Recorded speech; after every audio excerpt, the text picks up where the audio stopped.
ओम नमो बुद्धाय। गौतम बुद्ध ने 7 चक्र जागृत किए और उनमें संतुलन बनाए रखा, जिसकी वजह से वह भगवान बुद्ध बन गए। आइए जानते हैं आखिर ये चक्र है क्या। कुंडलिनी जागरण के बहुत से लाभों को देखते हुए हमारे अंदर कुंडलिनी जागृत करने की इच्छा जन्म लेने लगती है। और हो भी क्यों ना, क्योंकि कुंडलिनी जागरण के लाभ ही बहुत है। कुंडलिनी जागरण में सबसे पहले हमारे शरीर के 7 चक्र जागृत करने होते हैं। हर एक चक्र की अपनी विशेषता और लाभ है।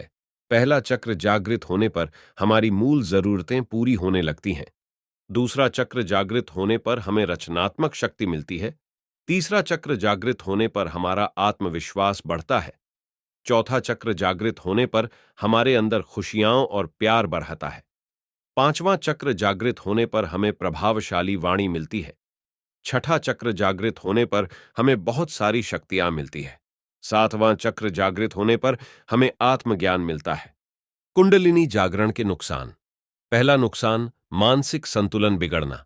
कुंडलिनी जागृत करने का लक्ष्य ही मन को मिटाना और इस पर विजय पाना होता है। इसीलिए इसमें एक चरम ऐसा भी आता है जहां पर हमारा मन अपने आप ही विचारों से भर जाता है और कभी विचारों से खाली होने लगता है। बहुत कुछ मन में एक साथ आता है। ऐसा इसलिए होता है क्योंकि मन अपनी सत्ता मिटने नहीं देना चाहता। इसी वजह से हमारा मन कई तरह के भ्रम पैदा करना शुरू करता है, जिससे मानसिक संतुलन बिगड़ने लगता है।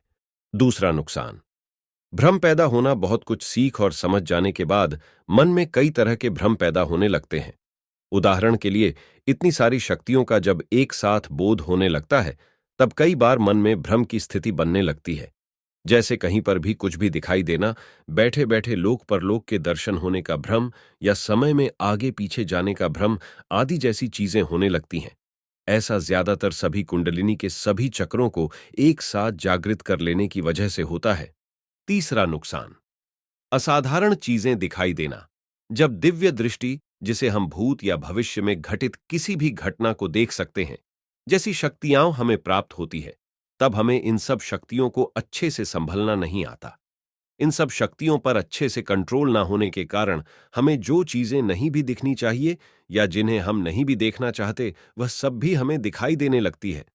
जिसके कारण बहुत से लोग जिनकी तीसरी आंख खुल चुकी है या जिनका कुंडलिनी जागरण हो चुका है, वह अपनी तीसरी आंख को बंद करवाना चाहते हैं। अनजानी आवाजें सुनाई देना। कुंडलिनी जागरण में दिव्य दृष्टि के साथ साथ दिव्य श्रवण की भी शक्ति प्राप्त होती है, जिसमें हमें भूतकाल में घटित हुई आवाजें भी आज वर्तमान में सुनाई देने लगती है। जिसे इस विद्या पर नियंत्रण नहीं, उसके लिए यह सब आवाजें एक बुरा अनुभव हो सकती है। असल में कुंडलिनी जागरण में अपने सभी चक्रों को एक साथ जागृत करने की भूल कभी ना करें, क्योंकि इनसे मिलने वाली सभी शक्तियों को एक साथ संभलना बहुत मुश्किल होता है। हमें हमेशा कुंडलिनी जागृत करते समय सभी चक्रों को और उनकी शक्तियों को पहले एक एक करके अच्छी तरह से साधना चाहिए। ज्यादा लालच में आकर किया गया हर एक काम दुहक की खाई में धकेलता है। एक शक्ति पर नियंत्रण पा लेना के बाद ही हमें दूसरी शक्ति की तरफ बढ़ना चाहिए। चक्कर आना और सिर दर्द रहना। इस कुंडलिनी जागरण की प्रक्रिया में कई बार एकांत में बैठकर अपनी आंखों को बंद करके दोनों आंखों के मध्य में थोड़ा ऊपर की ओर ध्यान लगाना होता है, जिसके कारण बहुत बार सिर में दर्द रहने की शिकायत रहने लगती है। इसीलिए ऐसी प्रक्रिया कभी भी जबरदस्ती ना करें, बल्कि अपना ध्यान पूर्ण रूप से एकाग्र करके शांत चित्त से ध्यान करना चाहिए। कुंडलिनी जागृत करते समय किसी कुंडलिनी विशेषज्ञ का साथ होना बहुत जरूरी होता है।